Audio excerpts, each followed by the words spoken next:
नमस्कार मंडळी. तर आज सकाळीच आपल्याला जायचं होतं CNG भरायला, कारण सकाळ सकाळी गर्दी कमी असते. गेलो, डायरेक्ट नंबर लागला, गाड्या कमी होत्या, CNG भरली. त्यानंतर घरी आलो.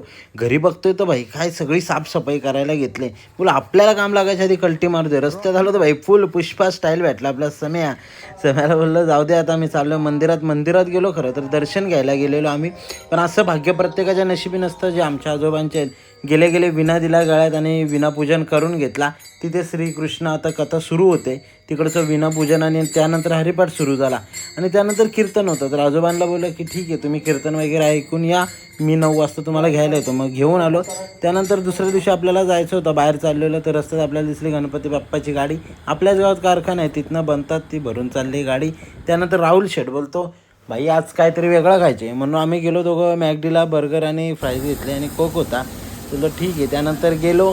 आपली गाडी बघा कशी वर उचलली, खालून वरून घेतली, मस्त वॉश करून, खूप दिवसापासून वॉश करायची होती, घेतली. त्यानंतर रस्त्यात भेटला भावड्या.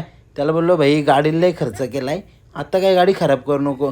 बोलतो बघ बंद कर, बोलतो पैसे देईल तुझ्या गाडीचे. आणि काय सप्पर की सवारी आहे भाई, फुल फॉर्ममध्ये आहे. आपला फेमस रिक्षावाला आपल्या गावातला सप्पर.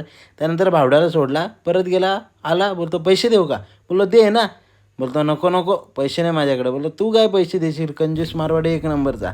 त्यानंतर आपण पण पोचलो. तर असं होतं आजचा ब्लॉग. लाईक शेअर सबस्क्राईब नक्की करा.